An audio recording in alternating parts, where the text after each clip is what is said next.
The black boy helped a tired old man with his groceries, unaware he was being watched. But the next day, when a limousine stopped in front of his house, the truth about him left everyone speechless. Marcus's fingers moved quickly across the spines of the books, his eyes darting between the cart and the shelf. The library clock showed 5:47 p.m., 13 minutes until his shift ended. Sweat formed on his forehead as he pushed the wooden cart loaded with returns. Almost done, Marcus. Mrs. Peterson, the head librarian, poked her head around the shelf. Her gray hair was tied in a neat bun, reading glasses hanging from a chain around her neck.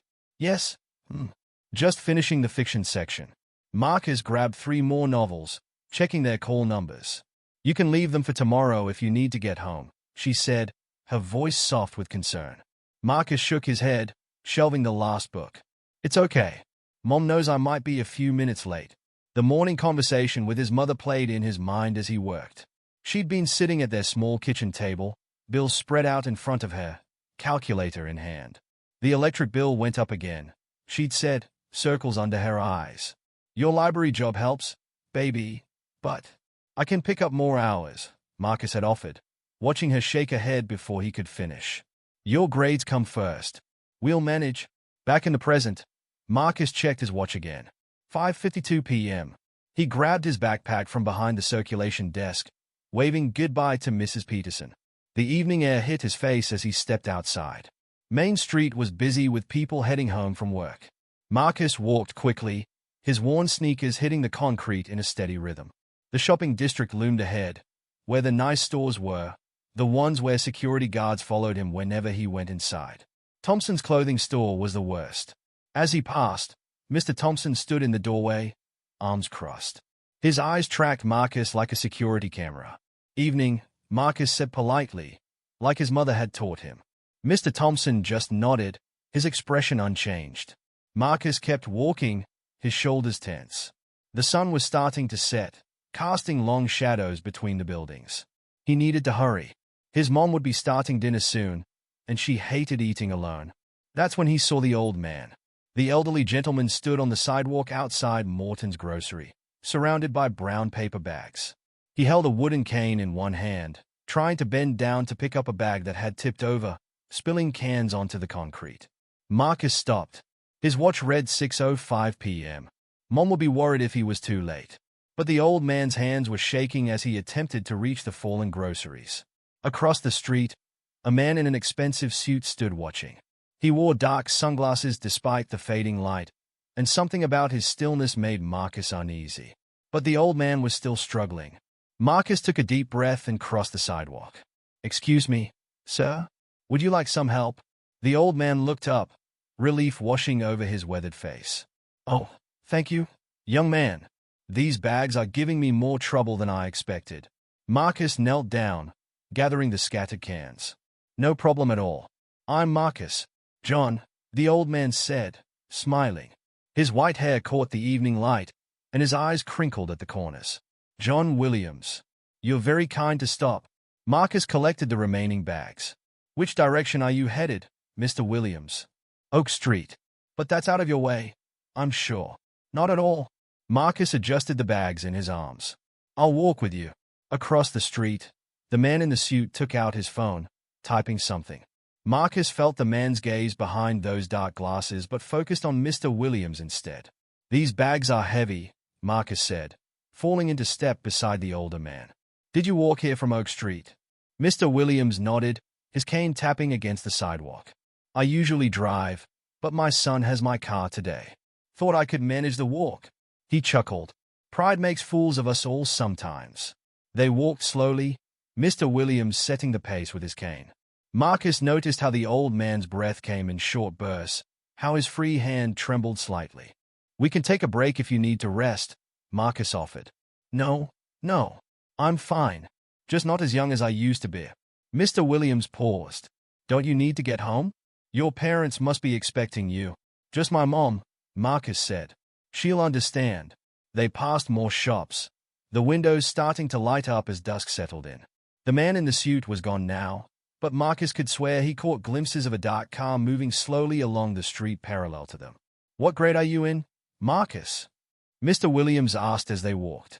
Junior year. At Washington High. Ah, good school. Do you like it? Marcus shifted the bags to his other arm. Yes, sir. Especially the science classes. Science? What kind? Biology. Mostly. Marcus hesitated, then continued. I want to be a doctor someday. Mr. Williams stopped walking, turning to look at Marcus.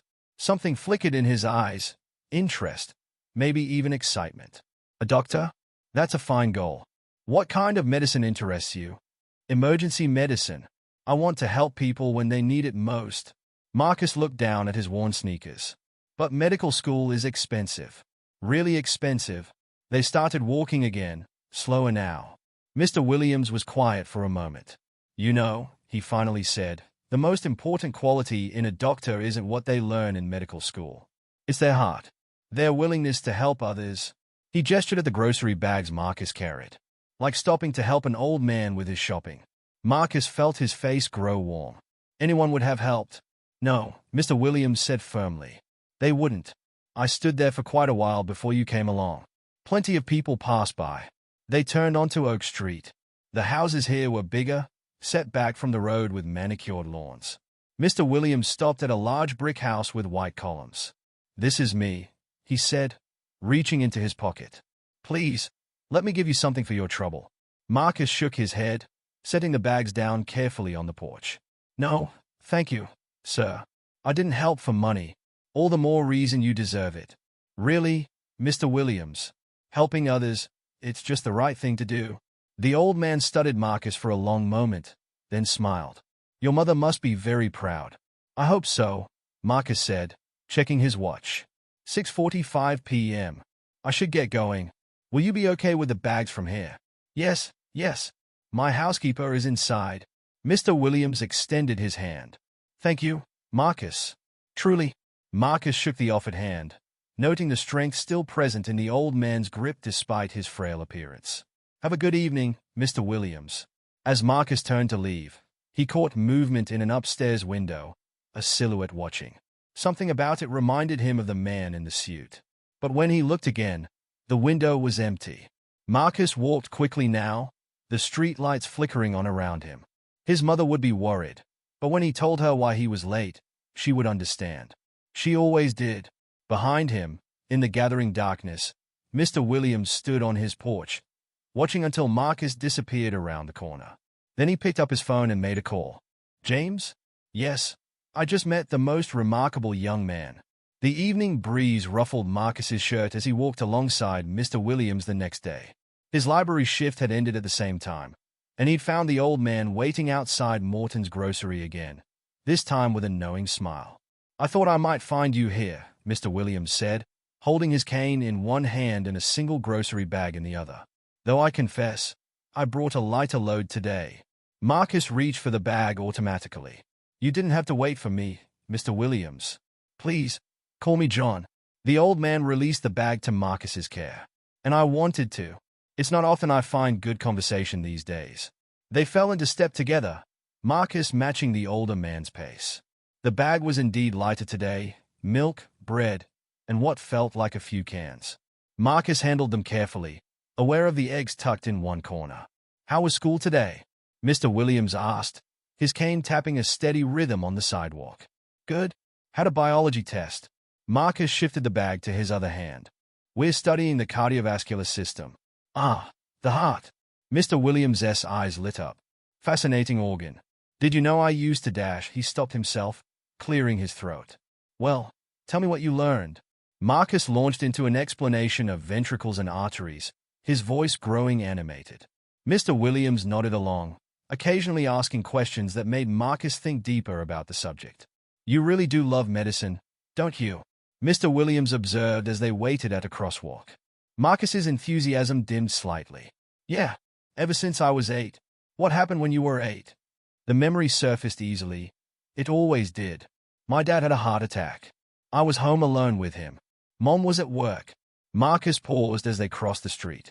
I called 911, stayed with him until the ambulance came. The paramedics said I did everything right, kept him calm. Mr. Williams was quiet for a moment. Did he survive? Marcus nodded. Yeah. But the hospital bills, we lost our house. Dad left a year later. Said he couldn't handle the pressure of the debt. He looked down at the grocery bag.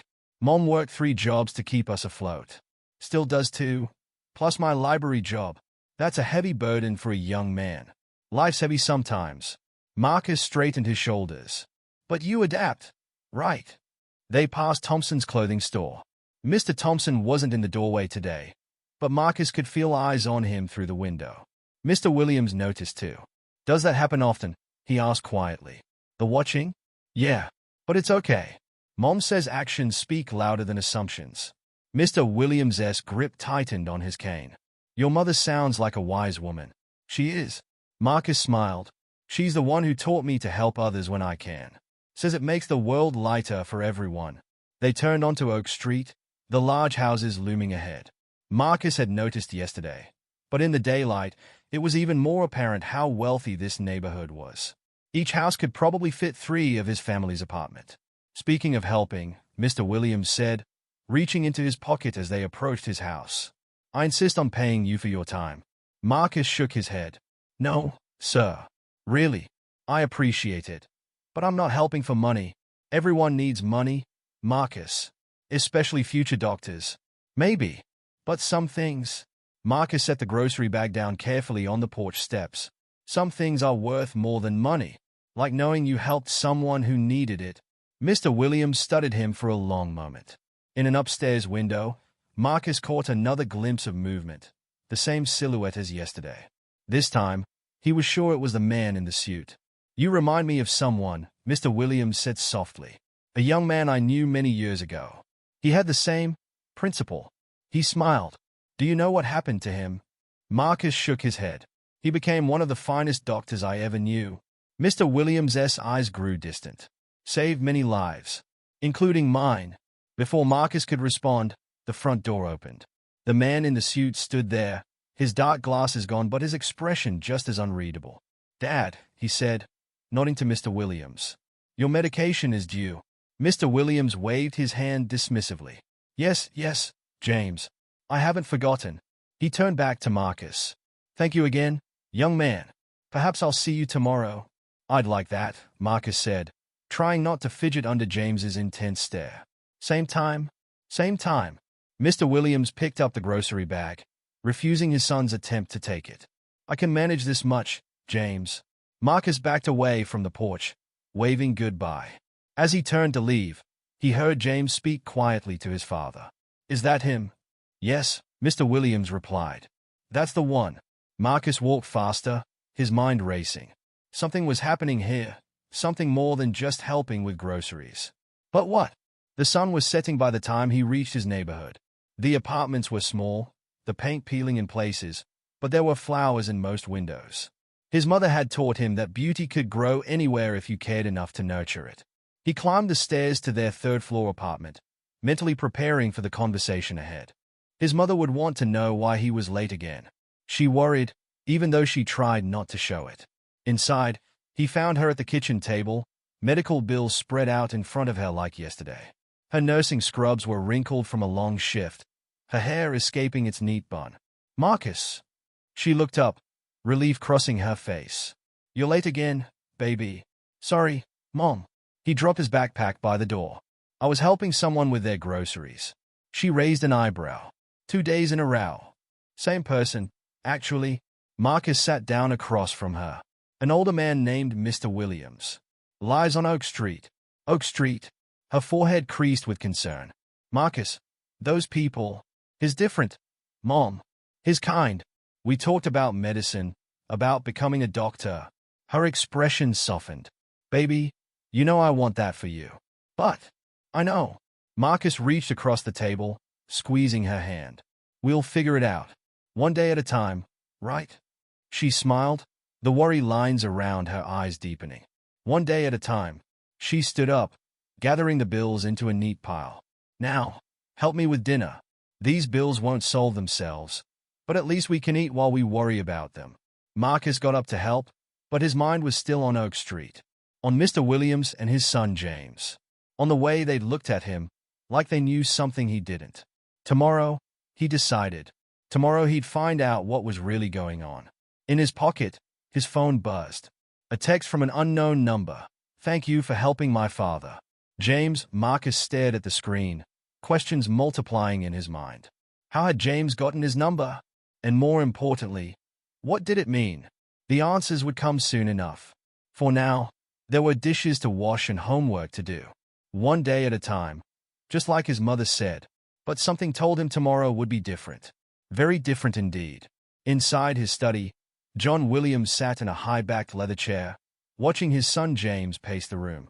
The evening light cast long shadows through the floor-to-ceiling windows, and the grandfather clock in the corner ticked steadily. "Are you absolutely sure about this, Dad?" James stopped pacing, adjusting his suit jacket. "We know nothing about this boy." John placed his cane against the desk. "I know everything I need to know, James. I saw it in his actions, heard it in his words. But the Foundation's reputation was built on taking chances on exceptional young people." John's voice carried a quiet authority that made James fall silent. "Tell me what you found in your investigation." James pulled out his phone, scrolling through his notes. Marcus Thompson, age 16.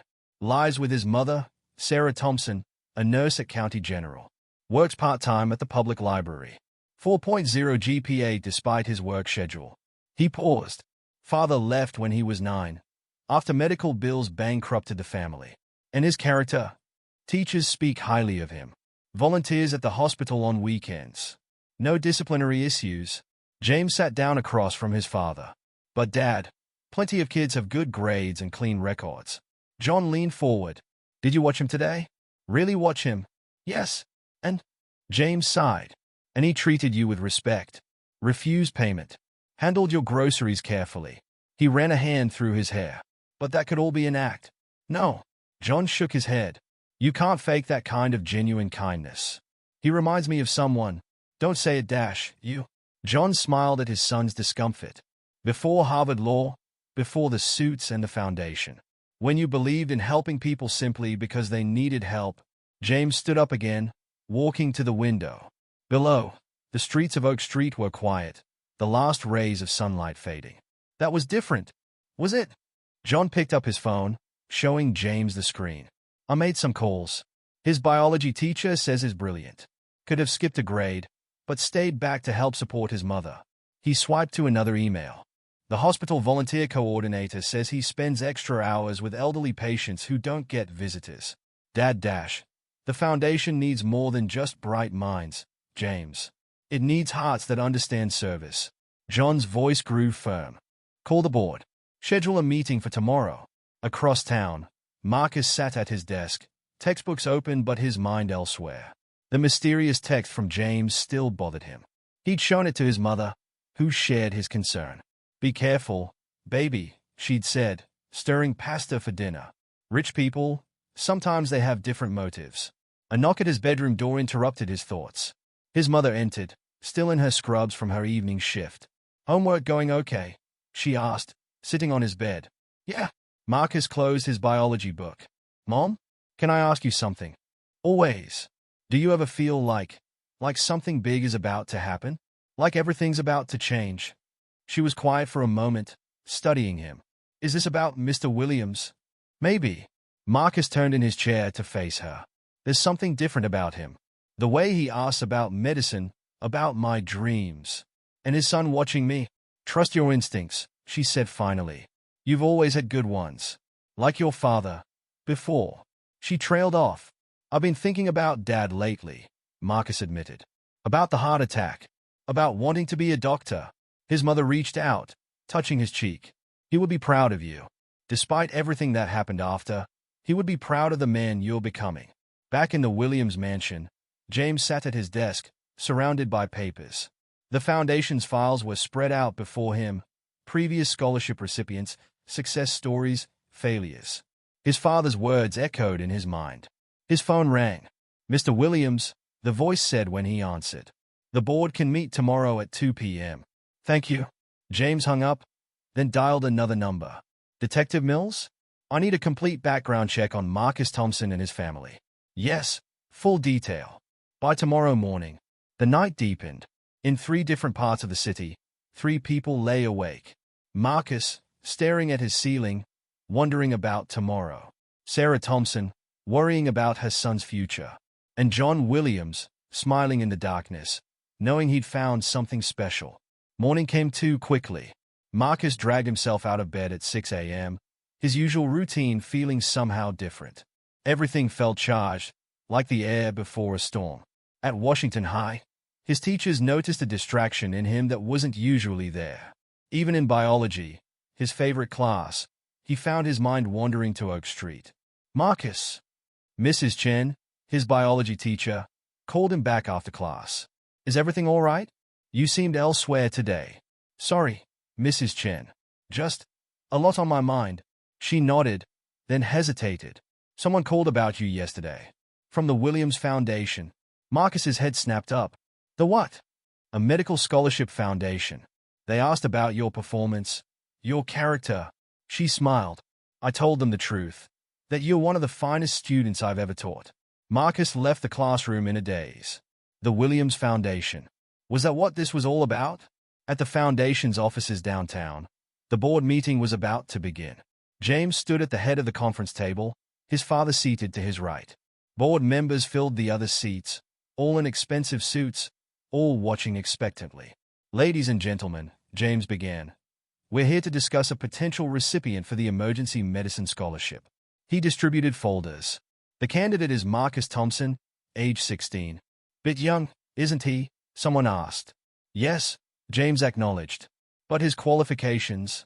He launched into a presentation, showing Marcus's grades, recommendations, community service hours. Finally, he played a video, security footage from Morton's grocery, showing Marcus helping his father with the groceries. This was no isolated incident, James continued. He's helped my father multiple times now, refusing payment each time. His character references are impeccable, and his dream of becoming an emergency medicine physician stems from personal experience. The board members murmured among themselves. John Williams sat quietly, watching. The scholarship would cover his undergraduate studies and medical school, James concluded. Full ride. But there's one catch. He paused. He doesn't know we're considering him. Doesn't even know the foundation exists. Why the secrecy? A board member asked. John Williams spoke for the first time. Because true character reveals itself when no one's watching. Or at least, when you think no one's watching. The vote was unanimous. At the library, Marcus shelved books, unaware that his life was about to change. His phone buzzed, another text from James. My father would appreciate your help with groceries again today. Same time. Marcus texted back, I'll be there. The pieces were in place. Tomorrow, a limousine would park in front of Marcus's apartment. Tomorrow, everything would change. But for now, Marcus continued his routine, shelving books, checking his watch, thinking about the elderly man who'd become such an unexpected part of his life. Sometimes the biggest changes come disguised as small kindnesses. Sometimes helping an old man with his groceries can open doors you never knew existed. The day wound down. In the Williams mansion, John sat in his study, holding an old photograph, himself as a young doctor, helping a patient. In the library, Marcus finished his shift, heading toward Morton's grocery. And somewhere in between, fate was preparing to reveal its hand. Marcus sat at the small kitchen table, pushing cereal around in his bowl. Morning sunlight streamed through the apartment's worn curtains, catching the dust motes in the air. His mother stood at the counter, pouring coffee into her travel mug. You're quiet this morning, she said, glancing at him. Everything okay? Yeah. Marcus took another bite of cereal. Just thinking about Mr. Williams. Before he could answer, a commotion erupted outside their third-floor window. Voices carried up from the street, excited and curious. Mrs. Rodriguez from next door knocked on their door frantically. Sarah, come quick. There's a fancy car outside. Marcus's mother opened the door. What? A limousine. Black as night and shiny as a new penny. The whole neighborhood's looking. Marcus rushed to the window. Sure enough, a sleek black limousine had parked directly in front of their apartment building. Its polished surface reflected the morning sun, and a uniformed driver stood beside it, scanning the building. Mom! Marcus's voice cracked slightly. She joined him at the window, her coffee forgotten. I don't. The driver looked up, meeting Marcus's gaze. It was James Williams, but not in his usual suit. He wore a chauffeur's uniform, complete with a cap, but his authoritative bearing remained unchanged. "Marcus Thompson," James called up. "Could you come down, please?" Neighbors had gathered on the sidewalk, whispering among themselves. Old Mr. Chen from the corner store stood in his doorway, watching. Kids on their way to school had stopped to stare. "Should I?" Marcus looked at his mother. She gripped his shoulder. "I'm coming with you." They made their way down the 3 flights of stairs, Mrs. Rodriguez following close behind. Marcus could hear other neighbors coming out of their apartments, drawn by the unusual spectacle. James stood straighter as they approached. "Good morning, Marcus." "Mrs. Thompson." He reached into his jacket and pulled out a cream-colored envelope. "This is for you." Marcus took the envelope with trembling hands. His name was written on the front in elegant script. The paper felt expensive, heavy. "Open it, baby," his mother whispered. Marcus broke the seal carefully and pulled out a letter. The letterhead read, "The Williams Foundation," in gold embossing. He began to read aloud. "Dear Mr. Thompson, your acts of kindness and character have not gone unnoticed. Over the past few days, you have demonstrated the qualities we seek in our scholarship recipients: compassion, integrity, and a genuine desire to help others. I, Dr. John Williams, retired Chief of Emergency Medicine at Metropolitan Hospital and founder of the Williams Foundation, have had the privilege of experiencing your character firsthand. Your assistance with my groceries, while seemingly small, revealed something profound about your nature. The Williams Foundation would like to offer you a full scholarship covering both your undergraduate studies and medical school, should you choose to accept. This opportunity includes mentorship from experienced physicians, internship placements, and additional support for living expenses. Your dream of becoming an emergency medicine physician is admirable. We would be honored to help make it a reality. Please join me at your earliest convenience to discuss the details. Sincerely, Dr. John Williams, MD, founder, the Williams Foundation. Marcus looked up from the letter, his vision blurring. His mother had her hands pressed to her mouth, tears streaming down her face. "Dr. Williams," he managed to say. "Mr. Williams is—" "My father was chief of emergency medicine for 30 years, James said quietly. The foundation was his way of giving back, of finding others with the same calling. Mrs. Rodriguez had snatched the letter, reading it herself.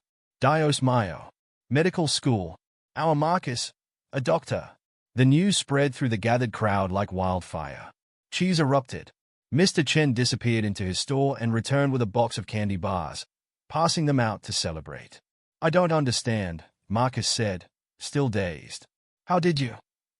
"We've been watching you," James admitted. "The grocery store, the library, the hospital where you volunteer. Your teachers, your neighbors. Everyone had the same thing to say about you." "What was that?" Marcus's mother asked. "That he helps without being asked. That he cares without expecting anything in return." James smiled slightly. "That he's exactly the kind of person we want wearing a white coat someday." Marcus felt his mother's arms wrap around him. She was crying openly now, whispering "thank you, God" over and over.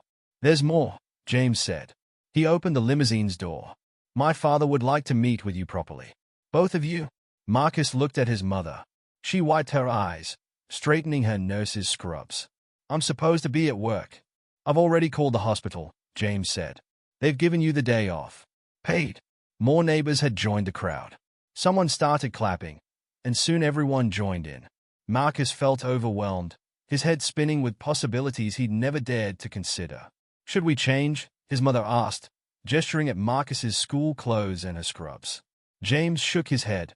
"My father wants to see you as you are. Reality, not pretense." They climbed into the limousine, the leather seats cool and smooth. The interior smelled of new car and success. As James closed the door, Marcus caught a glimpse of his neighbors waving, celebrating, their joy genuine and unrestrained. "I still don't." Marcus started as the car pulled away. "Don't what?" James asked from the driver's seat. "Why me? There must be other students with better grades, more qualifications." "The foundation isn't just about grades," James said, navigating through morning traffic. "It's about character, about the kind of person you are when you think no one's watching." Marcus's mother squeezed his hand, like helping an old man with his groceries. "Exactly like that." James caught Marcus's eye in the rearview mirror. though is not as frail as he pretended to be. The cane was theatrical. It was a test.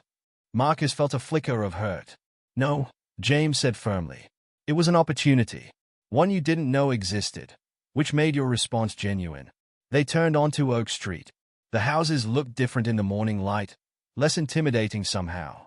Or maybe it was just that Marcus felt different, like he'd crossed some invisible boundary between one life and another. The Williams mansion loomed ahead, its brick facade warm in the sunlight. Dr. Williams, not just Mr. Williams anymore, stood on the porch, waiting. His cane was nowhere in sight. As the limousine stopped, Marcus took a deep breath.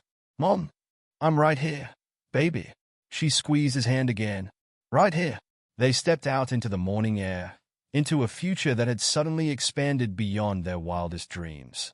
Behind them, James smiled, remembering his father's words. Sometimes the biggest hearts come from the smallest places. The door to the mansion opened, and with it, a new chapter in Marcus Thompson's life began. The morning sun streamed through the library windows as Marcus sorted books onto their shelves. His hands moved mechanically while his mind replayed yesterday's events for the 100th time. The scholarship offer felt like a dream, but the Foundation's business card in his pocket proved it was real. "You're a million miles away today," Mrs. Peterson said, appearing at the end of the aisle. She pushed her reading glasses up her nose, studying him. "Want to talk about it?" Marcus slid the last book into place. "Did you know about the Williams Foundation? They called last week." She smiled.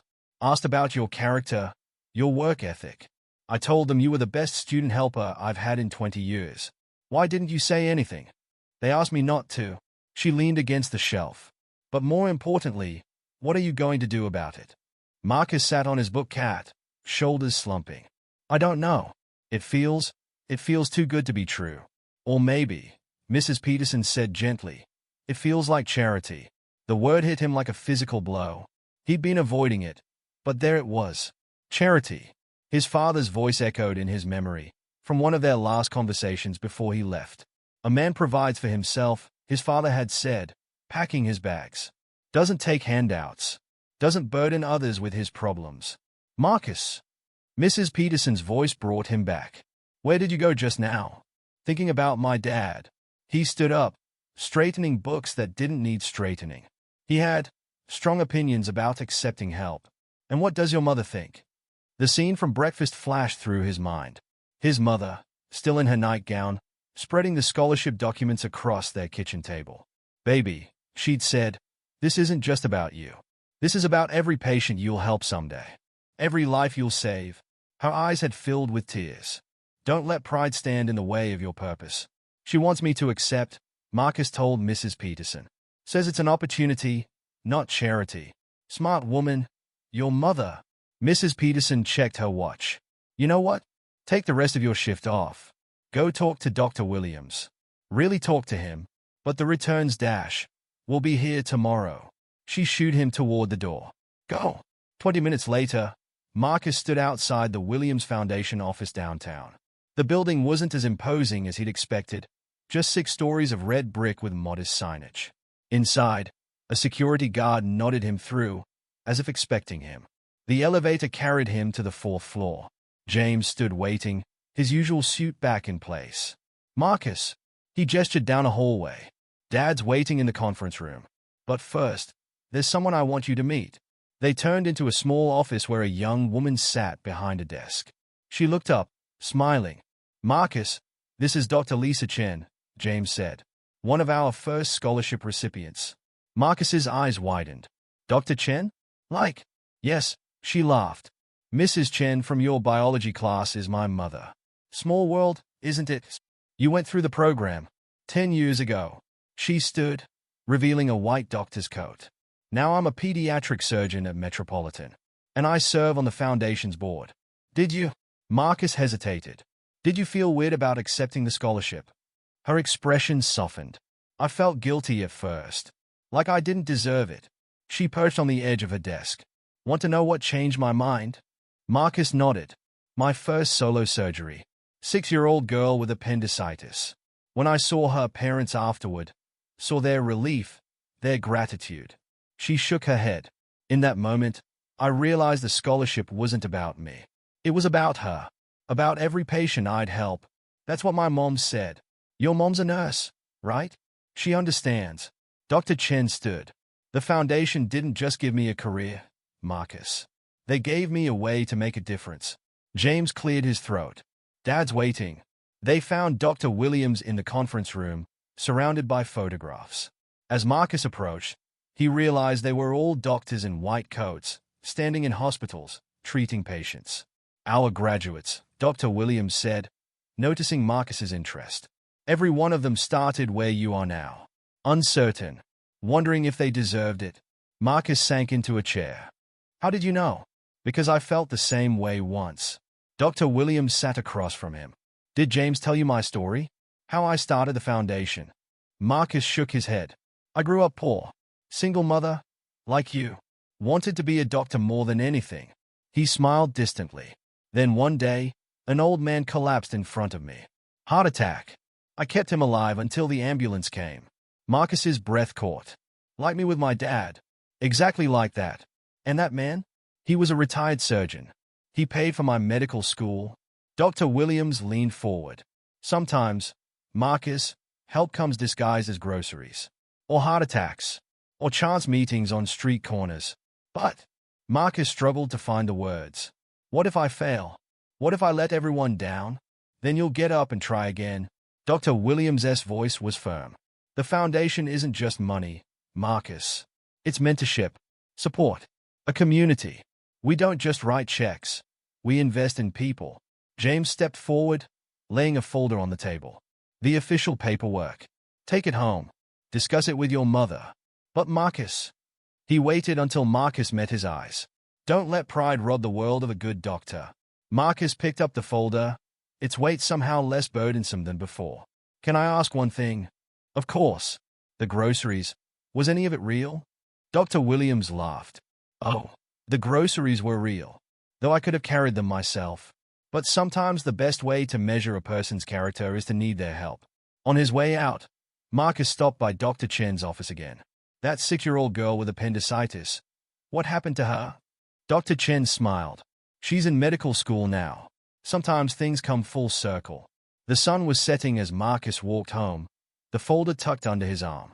The streets looked different somehow, filled with possibilities instead of limitations.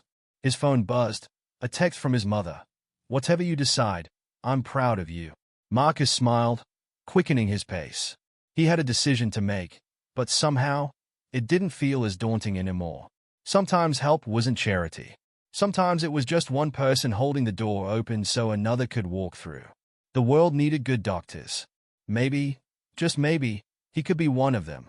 The Williams mansion felt different this time. Marcus stood in Dr. Williams' study, sunlight streaming through tall windows, warming the leather chairs and polished wood. The scholarship papers lay on the desk between them, still unsigned. You have questions, Dr. Williams said. It wasn't a question. Marcus nodded, fingers tracing the edge of the chair he stood behind. I want to make a counteroffer. James, standing by the window, raised an eyebrow. Dr. Williams leaned forward, interested. Go on.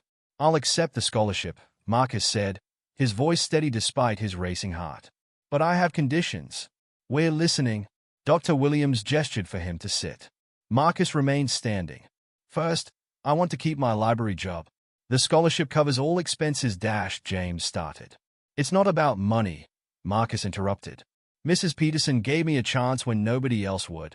I won't abandon that. Dr. Williams nodded slowly. And your other conditions? I want to keep helping you with groceries. Marcus met the older man's eyes. Not because you need it, but because I want to. No pretending, no tests. Just regular shopping trips. Real conversations. The room fell silent. James looked at his father, who was studying Marcus with an unreadable expression. Why?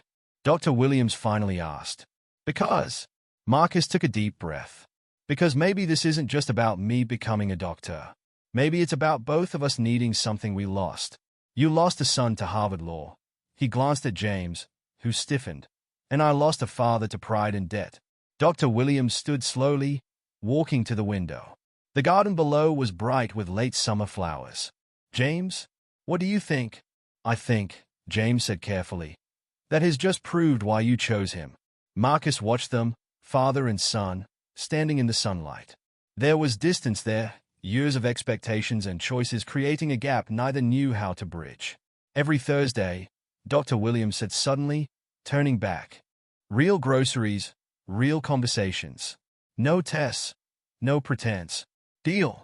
Marcus finally sat down. But, Dr. Williams raised a finger, you'll join us for dinner afterward. Your mother too, when her schedule allows. Marcus smiled. She'd like that. James moved to the desk, pulling out a pen. Shall we make it official? The scratching of pen on paper filled the room. Marcus signed his name carefully, feeling the weight of the moment. Dr. Williams signed next, then James as a witness. Welcome to the family, Dr. Williams said, extending his hand. Marcus shook it, then turned to James. After a moment's hesitation, James shook his hand too. Now, Dr. Williams clapped his hands together. I believe we have some shopping to do. The walk to Morton's grocery was different now. No pretending, no watching from across the street. Just three men walking together in the afternoon sun. Tell me about your father, Dr. Williams said as they turned onto Main Street. Marcus was quiet for a moment. He was strong, proud, worked construction until the heart attack. He kicked a pebble on the sidewalk. The medical bills broke him. Not physically, but pride can be a prison, James said quietly. They passed Thompson's clothing store. Mr. Thompson stood in the doorway, watching them with wide eyes. The black teenager he usually viewed with suspicion, walking and talking easily with two of the town's most prominent citizens. Your father, Dr. Williams said, nodding to Thompson. He faced prejudice like that. Yeah, said it made him determined to never need help from anyone. Marcus straightened his shoulders. Taught me the same. Until what? Until Mom said something I never forgot. They stopped at a crosswalk. She said, pride doesn't keep the lights on, and it sure doesn't help other people when they're hurting. The grocery store's automatic doors whooshed open. Inside, the usual Thursday crowd parted for them, whispers following in their wake. What do you need? Marcus asked, grabbing a cat. Actually, Dr. Williams smiled. I thought we'd shop for your mother today. James tells me her birthday is coming up. Marcus stared at him. How did you dash? Background check, James said, not apologetically. Standard procedure. They filled the cart with his mother's favorites. Fresh fruits, good coffee, the fancy pasta she never bought for herself. At the checkout, Marcus reached for his wallet, but Dr. Williams stopped him. My treat, he said. Consider it a welcome to the family gift. The cashier, who'd watched Marcus help Dr. Williams for days, looked between them in confusion. Marcus just smiled. Outside, the sun was setting, painting the street in gold. They walked back to the mansion, bags divided between them, no pretense of weakness now, just sharing the load. Your mother's working late tonight? Dr. Williams asked as they approached his house. Yeah, till 9. Good. Time for a proper dinner then. He looked at James. You're staying? James hesitated, then nodded. I can move some meetings. Inside, the kitchen was warm and bright. The housekeeper, Mrs. Garcia, took the groceries with a knowing smile. Set for 3, she asked. Yes, Dr. Williams said.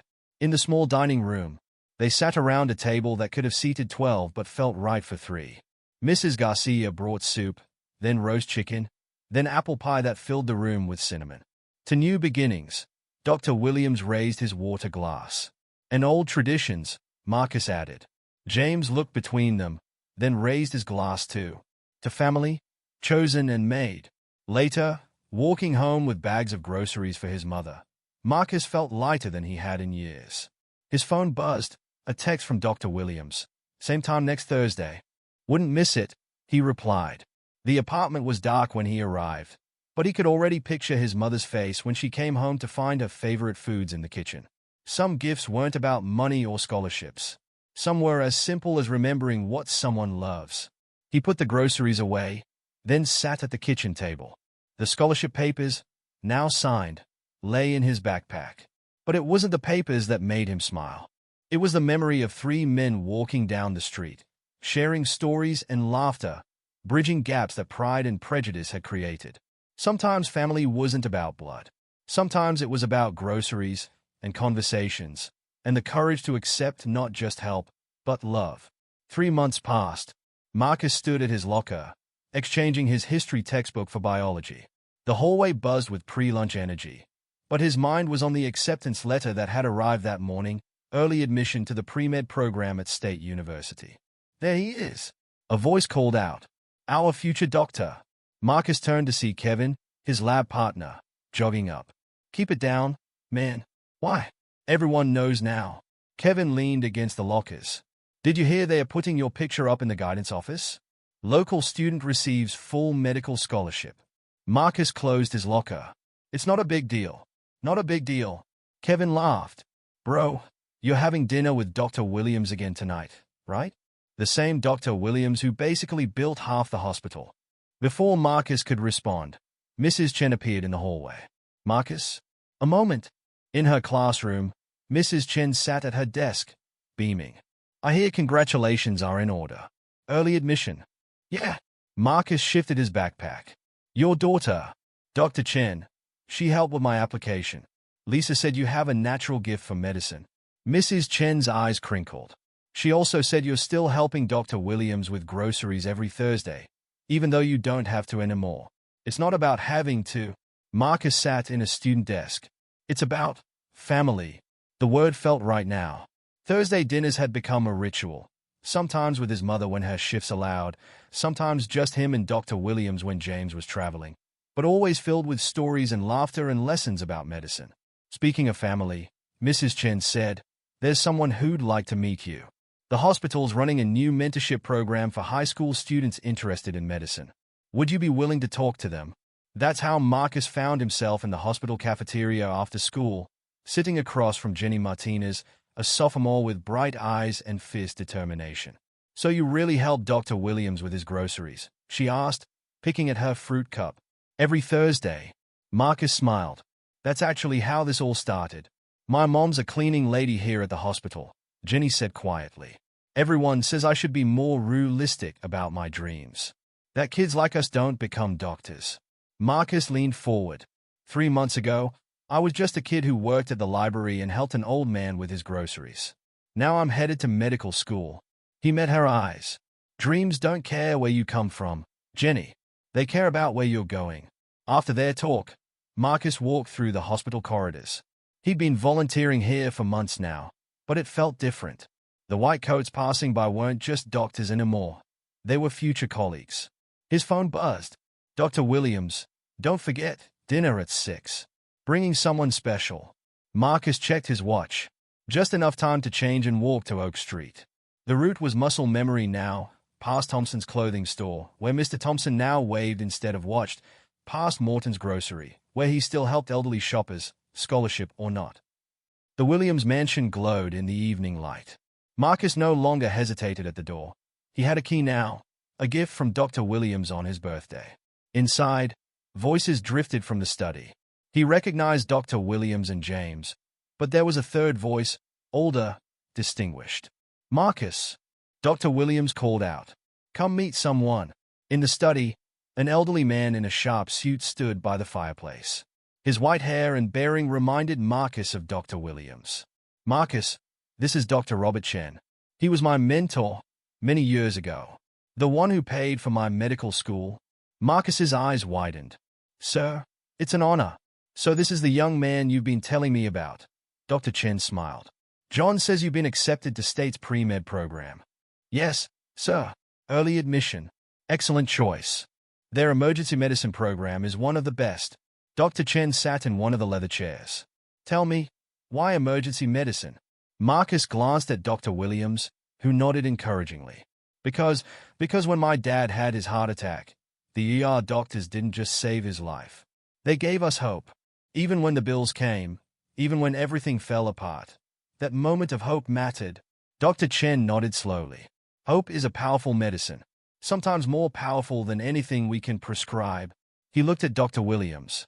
"You chose well, John." Mrs. Garcia appeared at the door. "Dinner is served, gentlemen." Over roast beef and Yorkshire pudding, Dr. Chen shared stories from his own medical school days, from teaching a young John Williams, from decades in the emergency room. "Medicine isn't just science," he said, buttering a roll. It's art. It's faith. It's looking at someone on their worst day and saying, I'm here. I'll help. Like helping with groceries. Marcus asked. Dr. Chen laughed. Exactly like that. John told me how he found you. Said he knew within 5 minutes that you had the heart for medicine. I just did what anyone would do. No, James spoke up. You didn't. I watched dozens of people walk past Dad that day. You were the only one who stopped. After dinner, in the study, Dr. Chen pulled out an old black medical bag. This was mine, then John's when I retired. Now, he handed it to Marcus. It's yours. The leather was worn soft with age, the brass clasps dulled but solid. Inside, the lining smelled of time and purpose. But sir, I'm not even in medical school yet. Consider it motivation. Dr. Chen squeezed his shoulder. A reminder that you're part of a legacy now. A chain of doctors who saw need and chose to help. Later, walking home with a medical bag under his arm, Marcus felt its weight. Not heavy, but significant. His phone buzzed again. Jenny, thank you for talking to me today. Maybe dreams really do come true. Marcus smiled, typing back, they do. One grocery bag at a time. At home, his mother was just getting in from her shift. Her eyes fell on the medical bag. Is that Dr. Chen's? He gave it to me. Marcus set it carefully on the kitchen table. Mom, are you crying? She wiped her eyes. Happy tears, baby. Just happy tears. Marcus hugged her, breathing in the hospital antiseptic smell that always clung to her scrubs. We're gonna be okay, aren't we? We already are. She touched the medical bag. Look how far you've come. That night, Marcus lay awake, thinking about the day. About Jenny's dreams, Dr. Chen's legacy, his mother's tears of joy. About how life could change because one person stopped to help another. The medical bag sat on his desk, a promise and a reminder. Tomorrow, he'd help Dr. Williams with groceries again. Not because he had to, but because sometimes the smallest acts of kindness opened the biggest doors. And sometimes, those doors led home. The morning sun cast long shadows across Morton's grocery parking lot as Marcus helped an elderly woman load her groceries into her car. She reminded him of his first encounter with Dr. Williams. Same shaky hands, same grateful smile. Thank you, young man, she said, pressing $1 into his hand. You don't see kindness like this much anymore. Keep it, Marcus replied, closing her car door. Just helping makes me happy. From across the street, Dr. Williams watched, leaning against his Mercedes. No cane now, no pretense, just pride in his eyes. You know, Dr. Williams said as Marcus crossed to him, watching you help her, it was like seeing myself 50 years ago. They walked together toward the store, their Thursday routine now comfortable as an old shoe. Inside, the fluorescent lights hummed, and the morning shoppers nodded in recognition. Everyone knew their story now, the retired doctor and his young protege.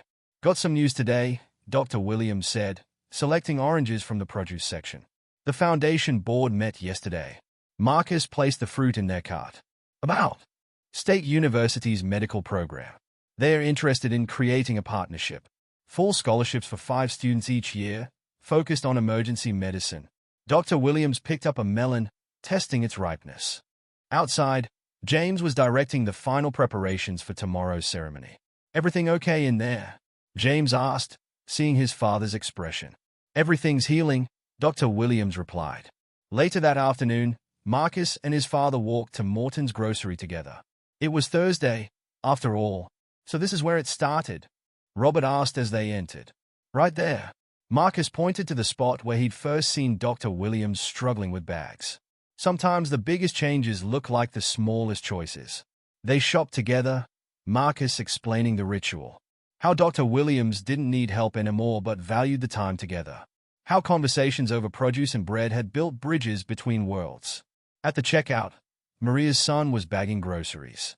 Hey Marcus, got my first A in biology. Never doubted you, Tommy. Marcus introduced his father. Tommy's starting pre-med next fall. Because of you, Tommy said, carefully bagging eggs. You showed us it was possible. Outside, they ran into Jenny Martinez, now wearing hospital volunteer scrubs. Marcus, Dr. Chen let me observe a surgery today. Her excitement was contagious. Oh, is this my dad? Marcus said. Dad, this is Jenny, future surgeon. Robert watched these interactions with growing understanding. His son wasn't just going to be a doctor. He was already healing people, already building hope. Back at the mansion, Dr. Williams was waiting with James and Marcus's mother. Sarah Thompson's eyes widened seeing her ex-husband.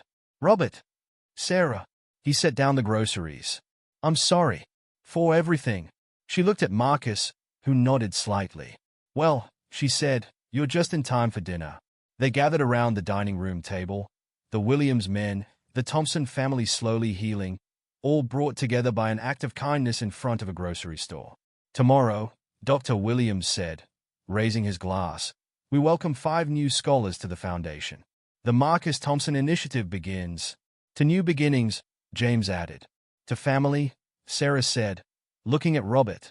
To groceries, Marcus finished, making them all laugh.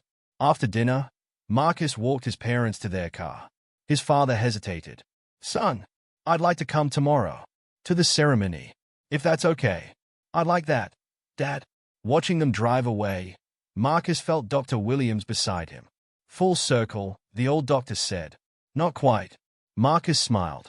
More like a spiral. We come back around, but higher up. The next morning, facing the crowd of scholarship recipients and their families, Marcus told them about groceries. About kindness. About how helping an old man with his shopping had opened doors he never imagined. Dreams don't care where you come from, he said, seeing Jenny and Tommy in the audience, seeing his father wiping tears. They care about who you become. And who you become, that's built one act of kindness at a time. After the ceremony, Dr. Williams found Marcus in the study, holding Dr. Chen's medical bag. Ready for medical school? The old doctor asked. Marcus nodded. Ready for everything. Good? Dr. Williams smiled. Because this is just the beginning. And it was.